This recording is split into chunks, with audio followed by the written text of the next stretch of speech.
আসসালামু আলাইকুম রহমতুল্লাহ বারাকাতুহ। ওয়ালাইকুম আসসালাম রহমতুল্লাহ বরকাত। বলছিলাম সাহেব, আমি উত্তর চব্বিশ পরগনা থেকে বলছিলাম। জি, বলেন। বলছি সাহেব, আমি তো আগে ইসলাম সম্পর্কে কিছুই জানতাম না, এখন জানার পরে তো বাপের বাড়ির সঙ্গে অনেকটাই দূরত্ব তৈরি হয়েছে। তো ইসলাম সম্পর্কে তারা একদমই কোনো রকমই ধার ধারে না। এবং এক্ষেত্রে আমি এরকম অনুষ্ঠান বা ওদের কোনো অনুষ্ঠান বা এতে আমি যাই না, বিয়ে টিয়ে এরকম, মানে তারা একদম পুরো সম্পূর্ণ ইসলাম থেকে একদম অন্যরকম ভাবে করে। সেক্ষেত্রে মা কিছু কিছু সময় না অসন্তুষ্ট হয়ে যায়।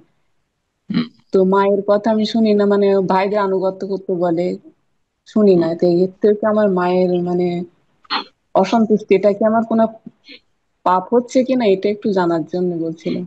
মায়ের সাথে মাঝে মাঝে গিয়ে দেখা করে আসবেন।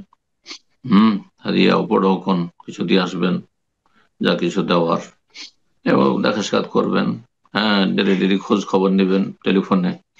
জানি না কত দূরে আছেন। যদি গ্রামে আশেপাশে থাকেন তাহলে প্রায় দেখা করার চেষ্টা করবেন মাঝে মধ্যেই। আর দূরে থাকলে মাঝে মধ্যে যাবেন, কিন্তু ডেলি খোঁজ খবর নেবেন। হ্যাঁ, কি অবস্থায় আছেন আছে ইত্যাদি, এগুলো সম্পর্ক ঠিক রাখবেন। সে যদিও মা কাফের হোক, নাস্তিক হোক, মুশরিক মাজার পূজারি হোক, কথা বোঝা গেছে না? মুসলিম হোক, কোনো অসুবিধা নেই। কিন্তু সদাচরণ পর অধিকার রাখে মা বাবা। যে সাহেব হমা ফিদ দুনিয়া মারুফ, আল্লাহ সূরা যখন বলছেন তাদের সাথে দুনিয়ায় ভালো সঙ্গ দাও, ভালো আচরণ করো, খারাপ আচরণ করবেন না। কোনো খারাপ কথা বলে, বেনামাজি হলে খারাপ কথা বলবেন, ভালোভাবে বোঝাবেন।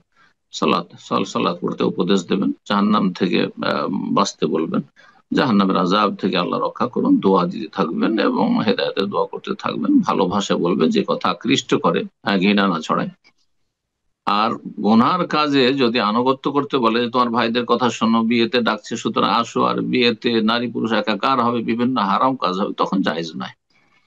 বেদাতি অনুষ্ঠান হবে, সেসব বেদাতি অনুষ্ঠানে হাজির হওয়া জায়েজ নয়। কিন্তু পারিবারিক যদি গঠনমূলক কোনো খাওয়া দাওয়া থাকে, ভাইয়েরা রাখছে আসো, আর সেখানে পর্দা আপনি মেনটেন করতে পারবেন, তাহলে যাবেন।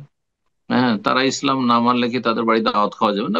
ইহুদির বাড়ি দাওয়াত খেয়েছেন, কিন্তু ইহুদির ধর্ম তো আর ধর্মের ক্ষেত্রে কনসিডার করেননি। জি, কথা বোঝা গেছে?